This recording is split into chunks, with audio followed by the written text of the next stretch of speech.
All right, so we're gonna. No, I know. 3, 2, 1. Yeah. We're gonna say a word that we think summarizes this entire list. Summarizes higher dimensions found in history. Yes. Okay. Ready? Yeah. 3, 2, 1.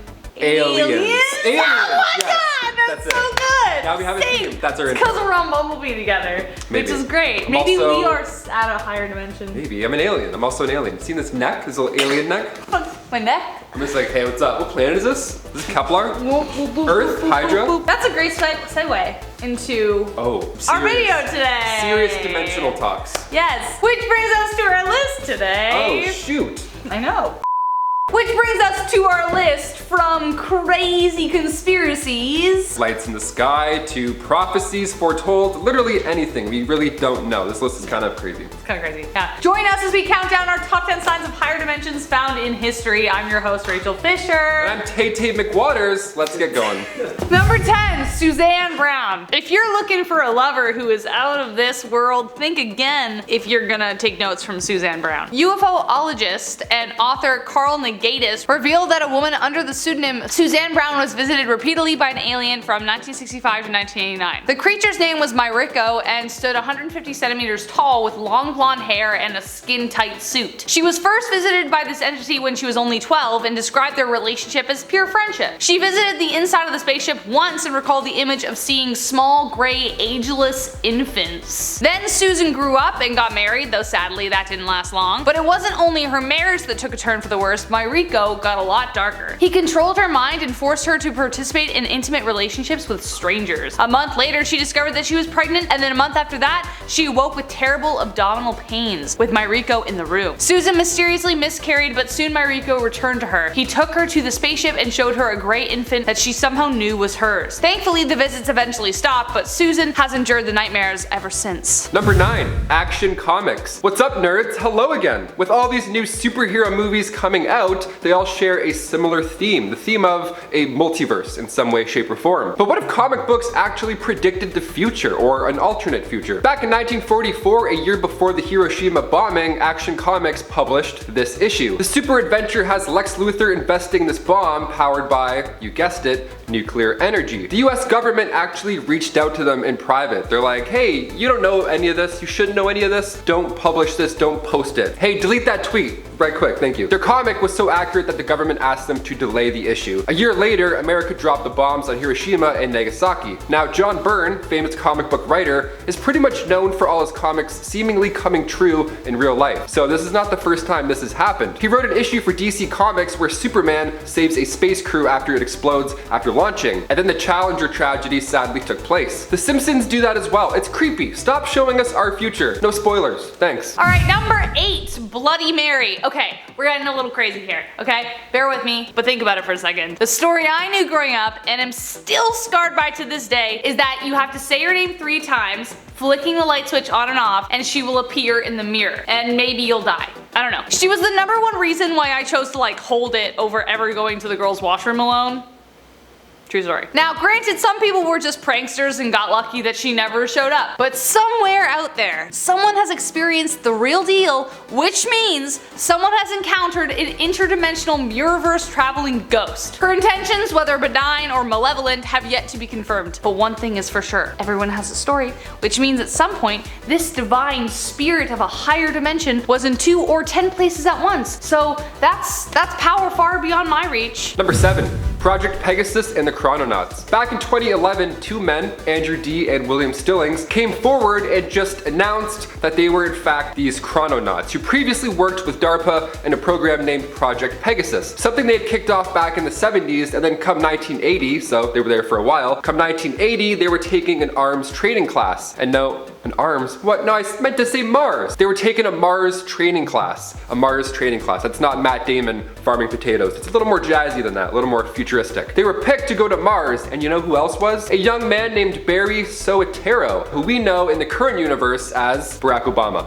Yeah. The way they were training to go to Mars also wasn't like NASA. They didn't spin you around until you blacked out. They didn't get shot into space via rocket. They were actually gearing up to use teleportation as means of travel. They referred to it as a jump room. The White House actually came forward and said that Barack Obama has not been to Mars, which just hearing that sentence with zero context is amazing. That's so funny. Maybe this is another dimension. Maybe they're saying they're going to Mars, but really the gang plus Barry Barack Soetoro was warping to an alternate dimension. Or they could fast travel to Mars, which, I mean, sure, it's kind of boring. I don't know.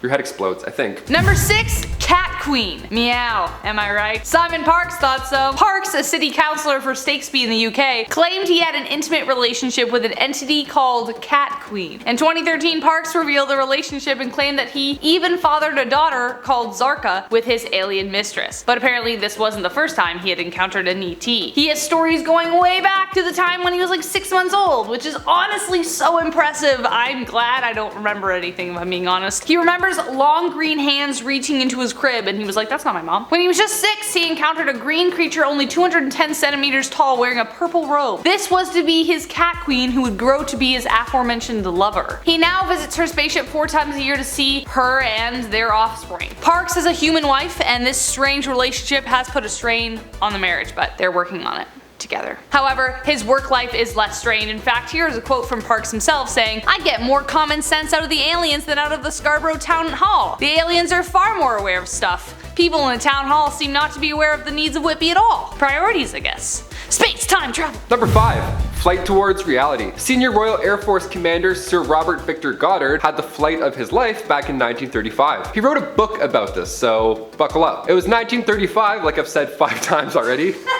Hey, you know what year it was? It was 1935, it was crazy. Goddard was flying over the RAF station Drem over Scotland, and the station at this point in time was no longer in operation. Right after World War I, it was abandoned pretty much immediately. He of course knew this, being an experienced pilot and all. Now during this flight, a storm hit and he was having a hard time just keeping his plane in the air. It was intense. Now we saw that airfield briefly through the clouds, and this time it was lively. He even spotted planes around, but when the storm continued to knock him about, his next glimpse, it was back to normal. Now, 4 years after this, that airfield did in fact make a comeback. So perhaps he slipped into an alternate dimension where the field was never left to rot, or he caught a glimpse of his own future in the clouds. He titled the book Flight Towards Reality, and honestly, I'm gonna add this one to my list because that's an insane story. Number 4, Loris Capovilla.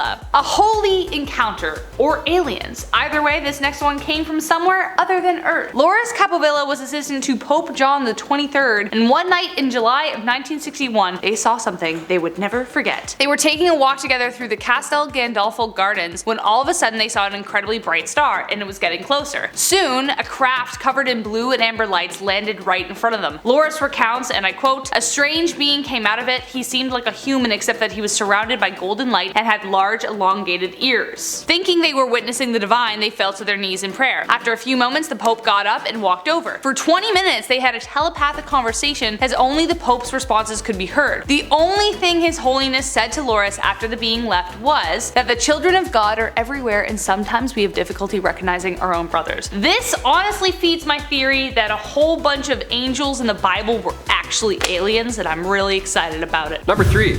Gadianton Canyon. Back in 1972, 4 women were driving back to Utah. They were heading back after a Saturday rodeo, which sounds like a wonderful time, hashtag FOMO. They were crossing the Utah-Nevada state line around 10 p.m., but they hit a fork in the road and they decided to go left. They drove through what's called Gadianton Canyon, where the black cement that they were driving on turned white all of a sudden while they were in the middle of the road, and it was just, they were swerving around. They turned around obviously, but it wasn't a highway anymore in a canyon. It was just fields and grain. In fact, not a desert at all. This is where things get a little spacey. They stopped in a tavern asking for directions, but shit hit the fan when 4 egg-shaped vehicles mounted on tricycle wheels with headlights on top started to chase after them. They drove back with these egg aliens on their tail, and when they got back to the original road, and at this point they had 3 flats, they were out of breath, they were scared, they were hauling ass, obviously. So they stuck around until morning to ask a state trooper for help, but just as you probably are thinking right now, he was a little bit skeptical. They checked the tire tracks and it checks out. Weirdly enough, they stopped right after 200 meters into that same desert, and then the car is just nowhere to be seen. Was this a parallel universe with Mario Kart alien vehicles? Were these aliens just visiting us? I have so many questions that I'm not sure I even want the answer to. All right, number 2, the Fatima Mystery. In 1917, 3 children apparently saw an apparition of the Virgin Mary in a field. Their vision prompted 70,000 people to visit the same sheep pasture and stated that they saw a spinning silver disc in the sky. They received 3 messages from the spirit in the sky. The third was kept a secret by the Vatican for years. The first message/vision was of hell. The 3 children say they only saw a flash, but it was almost unbearable. I like how it was almost unbearable, so that implies that it was bearable, which is okay.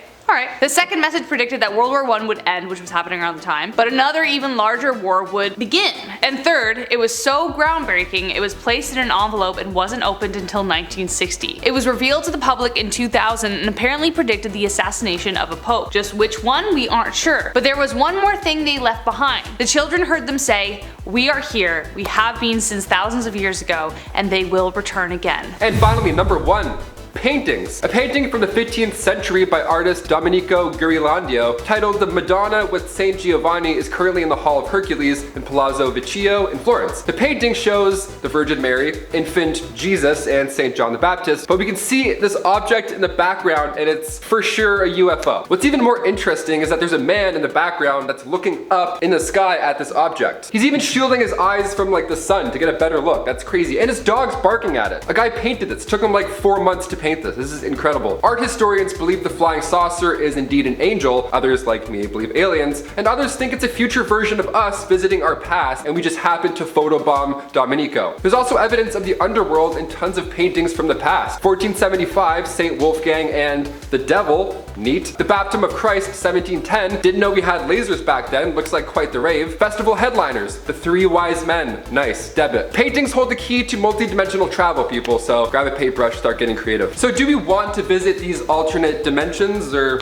Not even a little bit. Not a bit. Well, what about Bloody Mary? That's kind of fun. No, don't say that. Don't. Say I shouldn't say Bloody Mary? Don't say that, because that's a mirror technically. It's a camera. Yeah, but it's also, it looks like a mirror when we look into it.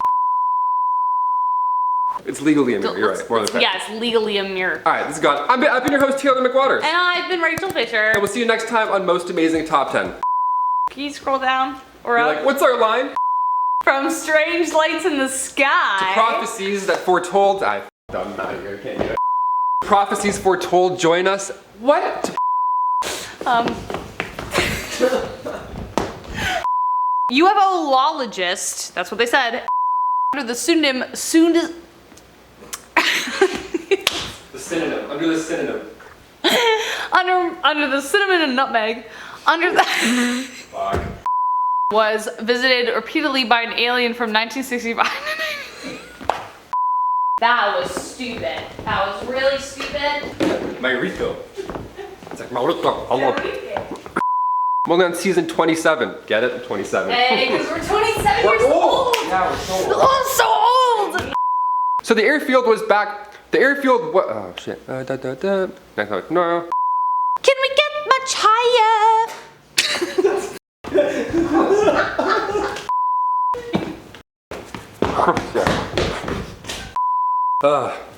So high. That's me stuck in my head now. That's amazing. I'm sorry if I said that wrong. I just don't. Anyways.